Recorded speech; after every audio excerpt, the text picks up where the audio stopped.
Hoje nós vamos falar, aproveitando o mês de agosto que está se encerrando, nós vamos falar sobre a paternidade. Ainda em tempo para desejar a todos os papais deste plano e que não estejam mais nesse plano, parabéns, né? Parabéns por essa missão, por essa dádiva divina, por essa bênção. Agradecer a todos e a gente vai fazer uma exposição a respeito da paternidade. Então, olhando em termos históricos, se a gente for analisar no passado, né, como que acontecia essa questão da paternidade? Em termos da natureza, o macho, né, ele não tem assim, como a fêmea, eles não têm um papel assim, como vou dizer, muito principal, mas ele no acasalamento ele é necessário. Mas na natureza eles ficam mais à margem deste papel. E somente com a racionalidade, com a inteligência, é que esse papel vai ganhando vulto. Então, o passado que nós temos enquanto estagiamos em reinos animais, em reinos vegetais, ficou gravado em nós, nós temos os nossos instintos, mas a partir do momento que agora nós temos inteligência, somos dotados de inteligência, essa figura proeminente do pai, do patriarcado, então isso daí acabou ficando de uma forma diferenciada nos tempos atuais, porque no passado a figura do pai era muito proeminente e foi assim por milhares de anos, essa dominância do masculino. Embora para nós que somos espíritas, que sabemos que o espírito, na verdade, não tem sexo, que nós estamos no momento na polaridade masculina, outrora na polaridade feminina, desenvolvendo um ou outro papel, de acordo com necessidades e com compromissos que nós assumimos na erraticidade. Então, a dominância do masculino, ao longo dos séculos, né, que foi grande, ela veio diminuindo também. Então, se nós formos observar que os pais, até em termos de pesquisas, né, para saber o papel do pai, que foram feitas por historiadores, nunca se levava em consideração o próprio pai. O próprio pai nunca foi ouvido, né, para saber. Eram as mães, os tios, os avós que eram consultados nessas pesquisas. Esses dias eu estava ouvindo até uma palestra do Rossandro sobre isso, o Rossandro Klinsner, né, que é aquele psicólogo espírita que a gente acompanha bastante. Então, é falado nessas pesquisas que a questão do pai a estar ou não ausente na vida dos filhos, e o tanto que é importante a presença masculina, o tanto que o homem ele tem que estar envolvido nesse processo. E a participação do pai cristão, nós que estamos nessa doutrina abençoada, que abre este olhar para a espiritualidade, para o cristianismo, e nós temos que ter respeito a esse pai, como tem o mandamento, o quarto mandamento, honrar pai e mãe. Nós devemos honrar a esses autores da nossa vida, porque sem eles nós não estaríamos aqui. E se assim não fosse a vontade de Deus, também não, o nosso Pai maior. Então, nós podemos ver que tem alguns seres na natureza que são hermafroditas, né? Que possuem os dois órgãos reprodutores, ou então que podem se autofecundar. Só que no reino hominal, a gente não vê isso. Então, sempre vai ser necessário o gameta masculino, o óvulo feminino, para que possa um espírito vir abrigar esse embrião.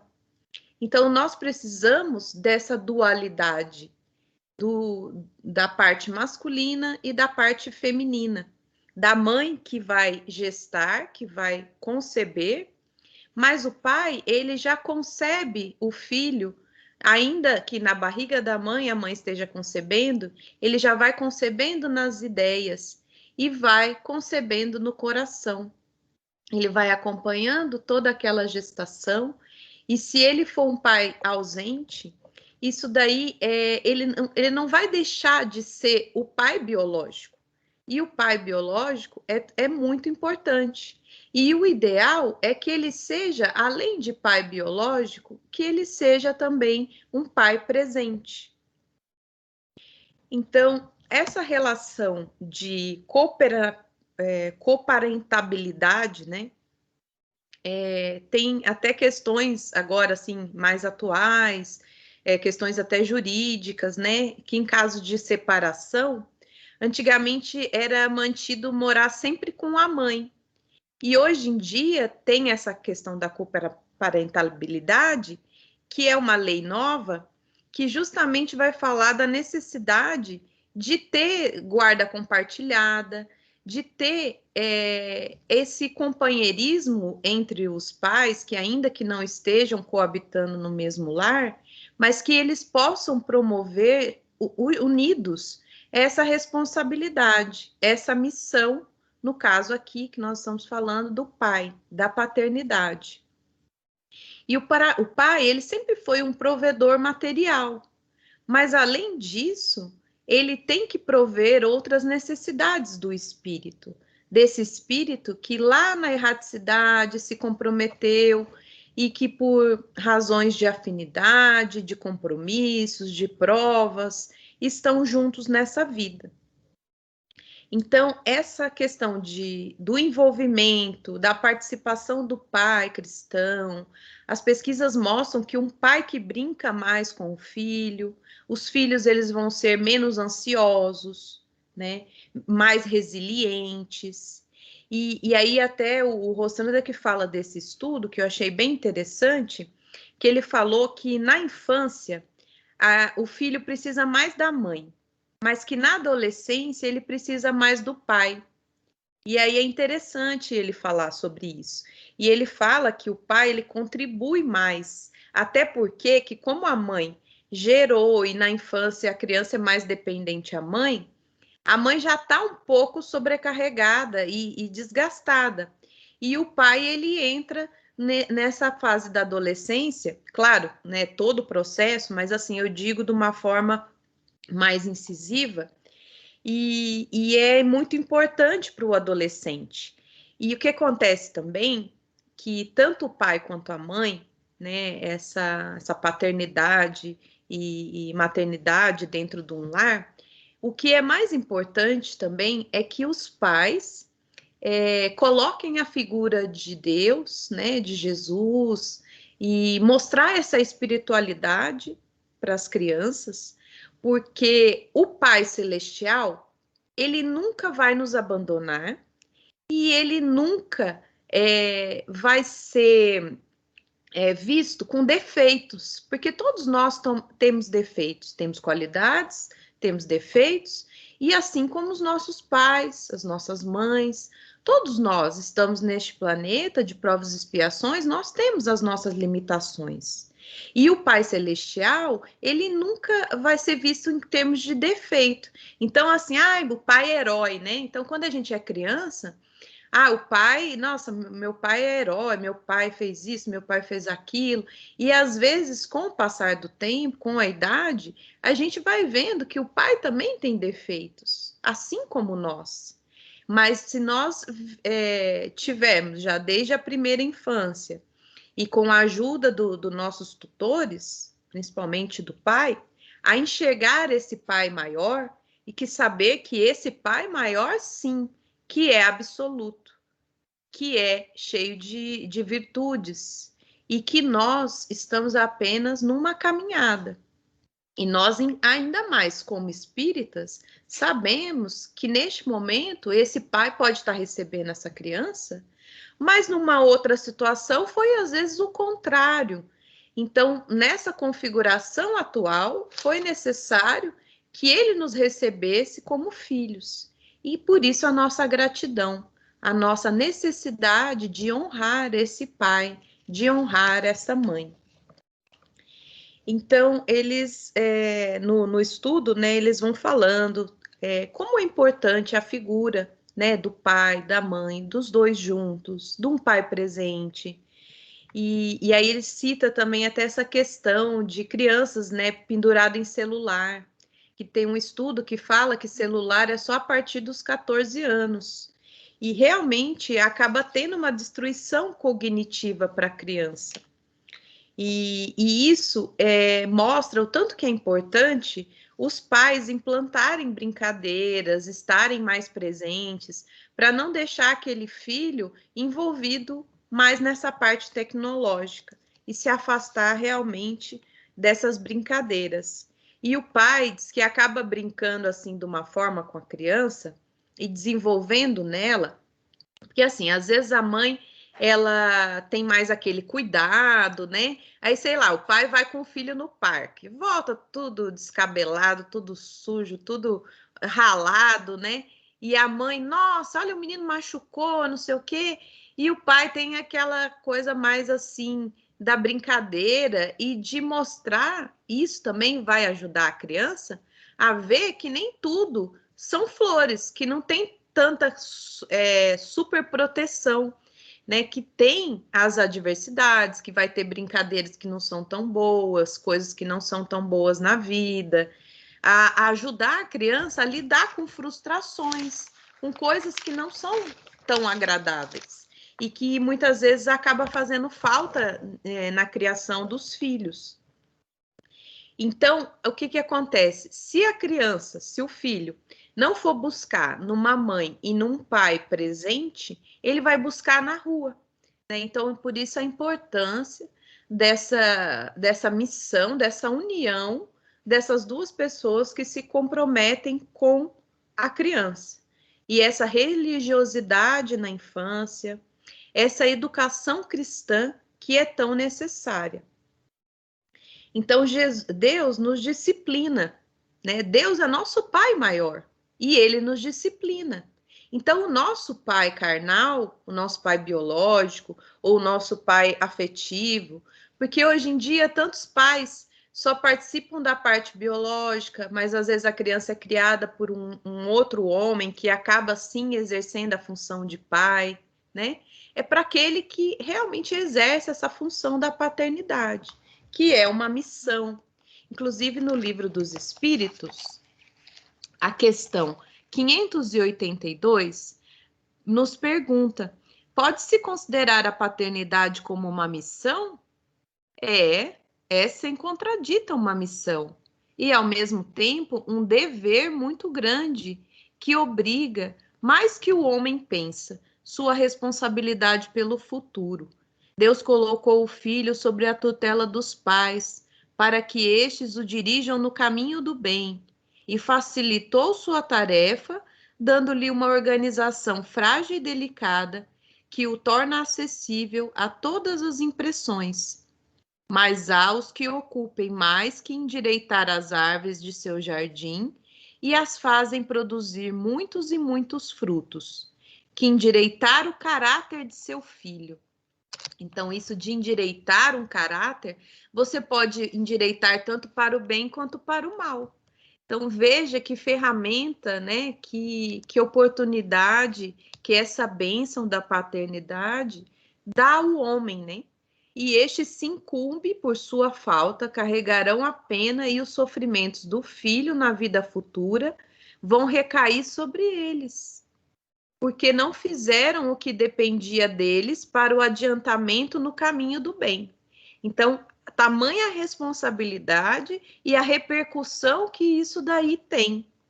E a 583 fala que se uma criança se torna má, malgrado o desvelo dos seus pais, que são responsáveis, o que acontece, né? Aí fala que se uma criança se torna má, se eles vão ser responsáveis por isso. Aí fala que não, porque quanto mais disposições da criança são más, mais é penosa a tarefa, e maior será o mérito daqueles que conseguirem desviá-las do mau caminho. porque tanto a gente vai ter espíritos afins que vão ter conosco, como a gente também vai ter espíritos do passado, né, de transgressões, de desafetos, que no cadinho da família vai se aprimorar. Então, por isso que é importante ensinar a sempre honrar o pai e a mãe. A necessidade de sermos gratos. Porque aí o pessoal até brinca, né? Que um filho não cuida de um pai, né? E um pai cuida de quantos filhos? Uma mãe não cuida de quantos filhos? Então, nós devemos ser gratos àqueles que nos deram a vida. Olha, temos até participação especial do Duque. No Deuteronômios, tu ensinarás Deus a teus filhos. Então, na Bíblia, né, tem essa passagem que fala da necessidade da gente ensinar desde criança, né? E a gente não provoqueis a ira dos filhos. Então, assim, os pais ainda nessa missão têm que tomar cuidado para não exagerar na dose, né? Às vezes quer ser muito disciplinado e passa do ponto, e aí fica com autoritarismo. Então, a autoridade tem que ser parcial, tem que ser severo, mas tem que ser mais maleável, não pode ser injusto, não pode ser imparcial, criticar e comparar a criança, porque às vezes um pai tem 2 filhos, ele tem um pouco mais de afinidade, porque já é uma alma afim, e o outro, às vezes, é até um desafeto que veio ali naquele lar. Aí ele deixa um filho de lado e fica só com o outro que ele tem afinidade. Então, tudo isso a gente tem que tomar cuidado. E o pai, ele deve ser o modelo, né? Um modelo e guia para essas crianças. E aí, eles, pensando assim, até naquela passagem, né, na parábola do filho pródigo, aquele pai, ele incutiu desde criança, né, e explicou tudo para os filhos. Um quis ficar e o outro foi embora. Só que quando o outro foi embora e voltou, esse pai, ele reconheceu a necessidade daquele filho, né? Ele teve esse amor, essa compaixão, essa misericórdia que Deus tem para conosco. E deixou a escolha do filho, que foi lá no mundo, viu como que era e voltou, porque cada ser também tem seu livre-arbítrio. Então, por isso que é importante essa base que o pai dá para o seu filho, essa base moral, para que um dia ele saiba também para onde ele deve regressar, ele sentir isso, né? Então, essa necessidade da educação formal, da educação emocional, da educação religiosa.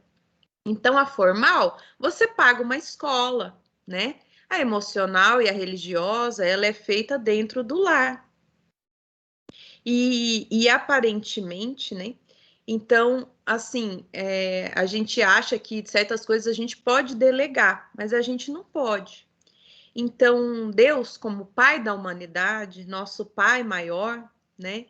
Ele vai sempre nos intuir as melhores coisas, vai mandar os nossos amigos espirituais, os nossos mentores, nos auxiliarem nas nossas tarefas, nas nossas missões, em particular essa missão tão importante da paternidade. Mas, por exemplo, Kardec, ele não teve filhos, mas a gente se considera filho dele, porque ele nos trouxe, né? Ele concebeu a doutrina, ele trabalhou, ele cuidou, ele protegeu da doutrina, e por isso que hoje nós podemos estar aqui falando de Jesus, de Kardec, sobre a doutrina espírita. Então, há muitos tipos também de paternidade ser exercida, assim como a principal, que é a de Deus perante toda a humanidade. É o próprio Chico, né, que se dedicou toda a vida. O nosso contemporâneo Divaldo, que graças a Deus se recuperou de mais uma cirurgia, né? Quantos filhos não acolheu, né? A Mansão do Caminho, Que trabalho mais lindo de paternidade divina que faz, protegendo e encaminhando esses espíritos. Então, estamos falando de grandes vultos, né? Mas nós que somos mais medíocres, no sentido de medianos, viu, gente? Nós temos essa oportunidade de exercer a paternidade familiar como laboratório para a nossa própria cristandade. É um laboratório divino, essa célula máter, né? Essa família. E para o pai, o filho, ele é gerado no coração, como eu disse. Eles não saíram das entranhas do pai, mas eles saíram do coração. E isso também vale para os pais adotivos, para tantos outros pais biológicos, ausentes, não ausentes, pais separados. Hoje nós temos pais homossexuais que todos querem cuidar das necessidades do filho, dessas bênçãos de servir no sentido da paternidade. O pai, ele tem que ter maturidade. E com o crescimento dos filhos, os filhos vão acabar desafiando o pai. Então, é onde a gente tem que ter essa maturidade e tentar não esconder as nossas fraquezas, mas deixar que as nossas fraquezas não reflitam nos filhos, né? Assim como o Criador, ele não deixa que as nossas fraquezas interfira no que ele tem que fazer com relação a nós. Então, o importante da instrução, que realmente é diferente de educar, né? Que aí a instrução, você pode ter uma pessoa que seja instruída, mas a pessoa não é educada, né? Então, a educação, segundo Kardec, corresponde à mudança de caráter e que diante de uma determinada situação, e que é o que eu estava dizendo. Tanto que é importante nessa semeadura do caráter, na paternidade, educar para o bem. Então, nós devemos amar nossos pais, que são os nossos grandes tesouros da nossa vida, respeitando-os. E o lar é a nossa primeira escola. E abençoar os nossos filhos com as nossas palavras e principalmente com a nossa conduta. Porque o exemplo, ele arrasta muito mais do que palavras. Mas também as palavras devem ser ditas na hora certa, no momento certo. Então, os nossos pais, eles nos deram o dom da vida.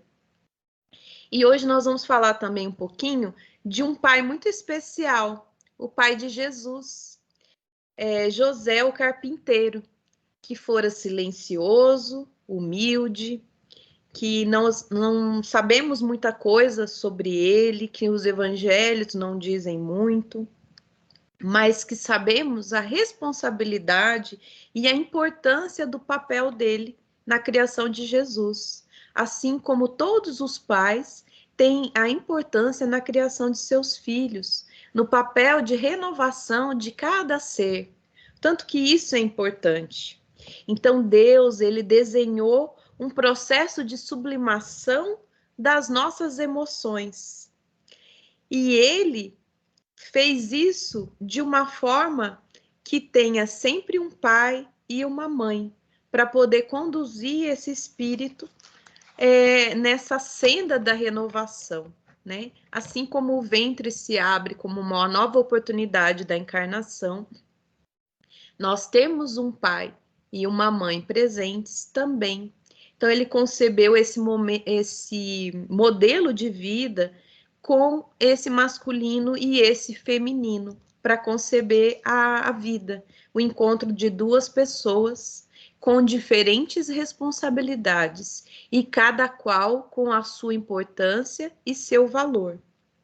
E nós temos essa necessidade de cuidado e proteção, e o pai faz isso por nós, a necessidade de um casal. E os outros animais, igual eu tinha dito no começo, muitas vezes eles não dependem tanto de seus pais. Tem uns que já nascem, já vai andando, já toma seu rumo ali.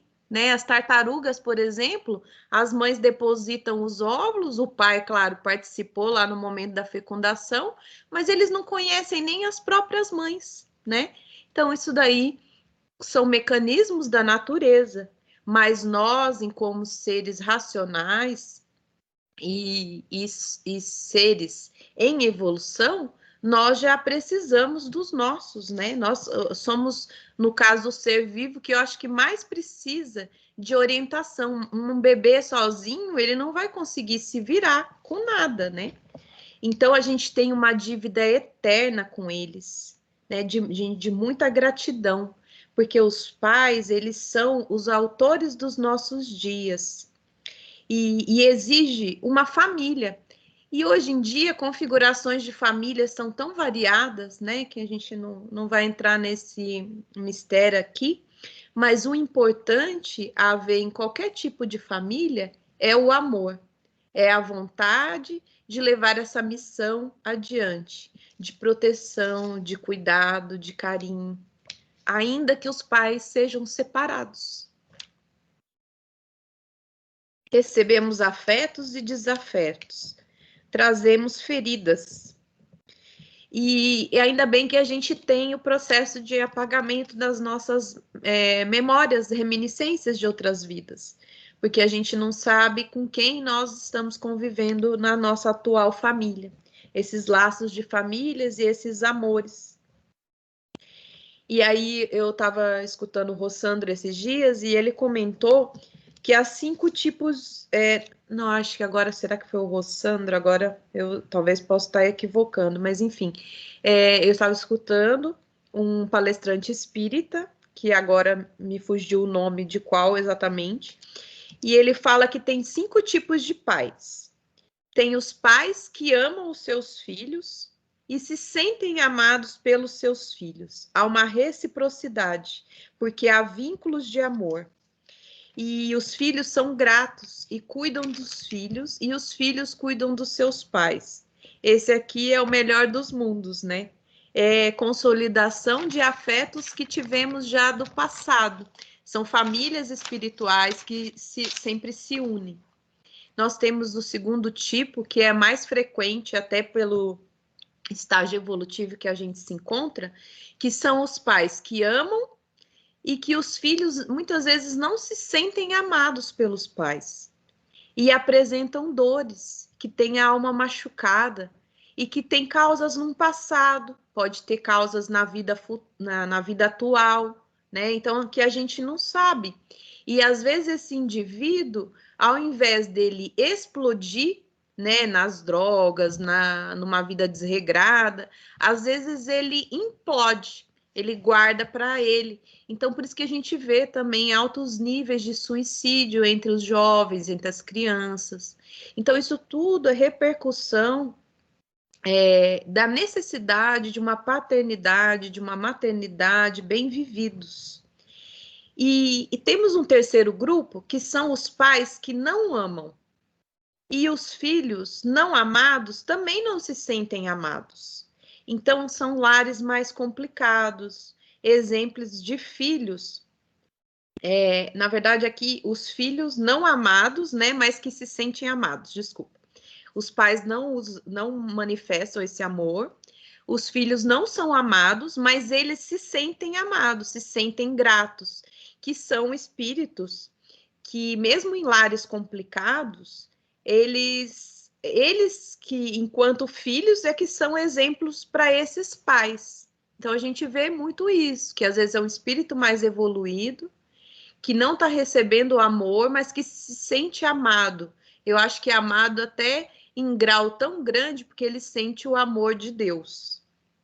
E o quarto grupo são pais que não amam e os filhos também não se sentem amados. Então, aí sim, né, que são almas amargas, que sofreram desamor na infância, e que para quebrar esse ciclo vicioso, isso é muito ruim e muito difícil. E aí a importância, né, da gente cuidar dessas relações. Então, que a gente deva viver de uma maneira, os pais que dignifiquem os seus filhos, e que eles possam ser cuidados na velhice. A gente tem que ter esse sentimento de gratidão, de criar famílias melhores, de movimentar o amor. E o chamamento que o Espiritismo nos traz é que a família é a chance de nos encontrarmos para descobrirmos o valor do amor, amar e honrar os nossos pais. A vida, ela é um curso e a gente tem que aproveitar quem nos antecedeu. A paternidade divina é Deus. E Deus, ele não dá tudo que a gente pede. Tudo que a gente pede, Deus dá. Se fizesse isso, meu Deus, a gente estava muito mais endividado. E aí tem gente que se esperneia no chão, que quer que Deus faça todas as coisas, e a mesma coisa, às vezes, um filho. Então, um pai misericordioso, ele também tem que ver que ele não pode fazer tudo que o filho quer, embora o filho tenha o livre-arbítrio. Porque aí, ao invés de estar ajudando nesse dever, né, da educação, nessa missão aí que é primordial, ele vai estar atrapalhando. E aí, a gente observando, assim, né, que acontece casos de aborto e tudo mais, muitas vezes, se a mulher não se sentir amparada pelo pai, ela vai acabar fazendo isso. Então, desde o primeiro momento, tanto que é importante esse pai presente, esse compromisso paternal na civilização, né? Esse patriarcado. E o patriarcado, ele começou quando começaram a domesticar animais. E o homem sentiu a necessidade da agricultura. E na agricultura, eles viram que as sementes germinavam. E o sêmen do homem nada mais é do que uma semente também. Uma semente divina que vai germinar esse espírito que está lá aguardando para reencarnar. Então, se formos olhar, por exemplo, a Gênese, aí tem lá Abraão, primeiro patriarca, né? Um olhar assim mais na cultura judaica. Aí Isaac, né? Aí Jacó. Então, toda uma linhagem. E esses patriarcas, eles pensavam e passavam para os filhos o temor a Deus, a terra prometida, o compromisso com todos da sua linhagem. Sempre falava, Jacó, né? Quando se reportava a Deus, sempre falava Deus do meu pai Abraão, do meu pai Isaac. E naquela época a procriação também era muito mais necessária para poder povoar a terra, né? E mesmo porque a gente sabe da necessidade dos espíritos se reencarnarem e que para isso é preciso o pai. E o pai, o patriarca, essa bênção, né, dessa continuidade do ser humano, é uma responsabilidade. A maternidade, você vê uma mulher grávida, é uma coisa sensível. Você olha que ela está grávida, ela logo vai ser mãe. Agora, a paternidade, você olhar um pai, você precisa já de uma elaboração lógica daquilo ali, né? Que ele é o pai. E o patrimônio é uma transmissão de bem, né? Então, que vem tudo disso, de patriarcado, patrimônio, e eram coisas da antiguidade, e que a gente vê que é diferente hoje em dia. E na própria mitologia grega, tem uma passagem que Atena, a deusa grega, diz que ela foi gerada da cabeça de Zeus. Então, isso daí é tudo para mostrar que a ideia da paternidade é da cabeça dos homens, né? E, no caso, a maternidade é a concepção em si. Então, tudo isso para mostrar, né, a necessidade desse processo educativo que o pai participa, né, dessa tradição de procriar, da subsistência humana. E o que o Espiritismo nos ensina? Que o pai, ele ensina o filho pela presença, pela ternura, pela firmeza, e que é um exercício de amor, e que ninguém é propriedade de ninguém, né? E que não é posse o sentimento envolvido, e que o espírito é um irmão, Esse espírito que hoje pode ser nosso filho é um irmão do passado e que neste momento, nessa vida, está sobre a nossa responsabilidade. E dentro da tradição judaica, eles falam que o pai tem 3 obrigações: é o sustento, a Torá, que são os valores éticos, e tem que aprender, ensinar o filho a nadar, mas a nadar no sentido de se virar no mundo, a responsabilidade sobre a sobrevivência. Então, a figura paterna, ela ausente numa sociedade, o tanto que isso impacta negativamente, com estresse, com pobreza, com tanta coisa que a gente vê, as pessoas elas acabam regredindo, né, entre aspas, porque a gente sabe que o espírito não retrograda, mas até um estágio mais animal, e às vezes o homem acaba abandonando, né, essa paternidade, abandonando o filho. Então, como a gente estava conversando um pouquinho sobre José, eu vou pedir para o Jean colocar aí para a gente uma passagem muito bonita que Emmanuel traz de José, né? José da Galileia, por Emmanuel, e quem vai falar é o Haroldo, tá? É um pouquinho, é curtinho, aí é para a gente ouvir juntos aí, que eu achei muito bonito, porque é tão difícil achar alguma coisa assim mais específica de José, e aí eu ouvi e achei muito legal, queria compartilhar com vocês. Por favor, Jean. Obrigada. 7 minutos com Emmanuel, Evangelho de Mateus, capítulo 1, versículo 20. Livro Levantar e Seguir, psicografado por Francisco Cândido Xavier, ditado pelo Espírito Emmanuel, capítulo 9, intitulado José da Galileia. E projetando ele isto, eis que em sonho lhe apareceu um anjo do Senhor, dizendo: José, filho de Davi, não temas receber a Maria. Mateus, capítulo 1, versículo 20. Comenta o benfeitor.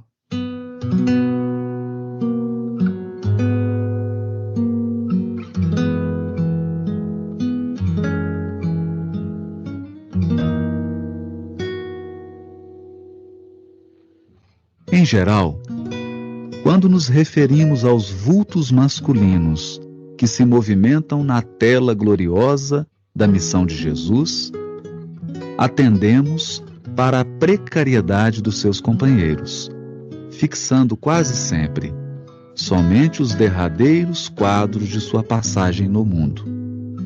É preciso, porém, observar que, a par de beneficiários ingratos, de ouvintes indiferentes, de perseguidores cruéis e de discípulos vacilantes, houve um homem integral que atendeu a Jesus, hipotecando o coração sem mácula e a consciência pura.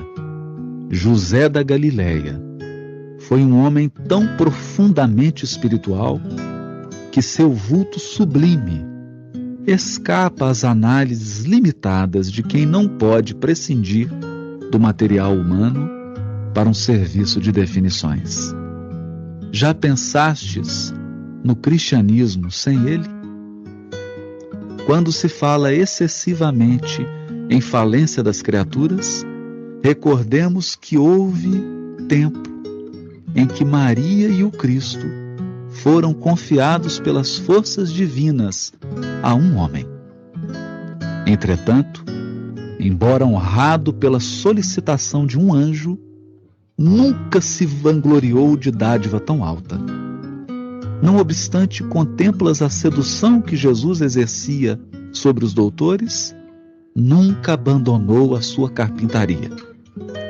O mundo não tem outras notícias de suas atividades, senão aquelas de atender às ordenações humanas, cumprindo um édito de César, e as que nolo mostram no templo e no lar, entre a adoração e o trabalho. Sem qualquer situação de evidência, deu a Jesus tudo quanto podia dar. A ele deve o cristianismo, à porta da primeira hora. Mas José passou no mundo dentro do divino silêncio de Deus. O comentário de Emmanuel centra-se no capítulo 1 do Evangelho de Mateus, versículo 20.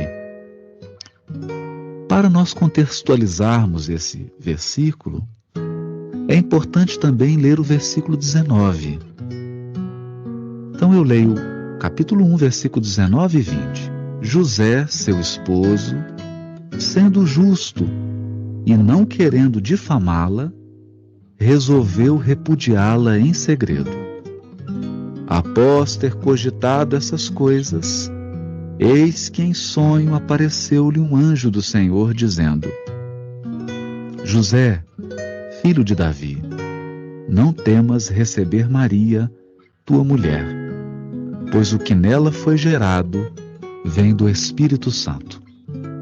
Eu estou lendo a tradução que nós fizemos e foi editada pelo SEI. Aqui nós percebemos o temor de José, que era um homem justo, em receber Maria como esposa, e o anjo acalmando-lhe o coração e dizendo das origens espirituais e sagradas do filho que ele recebia. Essa figura do Novo Testamento é muito pouco citada. Nós encontramos referência a José no capítulo 1, capítulo 2 do Evangelho de Mateus, no capítulo 1, capítulo 2, 3 e 4 do Evangelho de Lucas e no capítulo 1 e capítulo 6 do Evangelho de João. Tanto pelo Espiritismo, nos Evangelhos, mas Maria recebeu a visita do anjo uma vez e José recebeu 3 vezes, para não abandonar Maria, para ir para o Egito para proteger Jesus e depois para voltar do Egito quando tudo já estava seguro. E em nenhum momento esse pai, de uma paternidade simples, silenciosa, firme, de proteção e grande proteção do nosso querido Jesus, o papel dele não era ser protagonista, e sim um suporte. E ele foi escolhido para ser o protetor de Jesus. Em nenhum momento ele titubeou. Ele não quis fazer isso. Ele simplesmente fez o que Deus o incumbiu nessa linda missão da paternidade.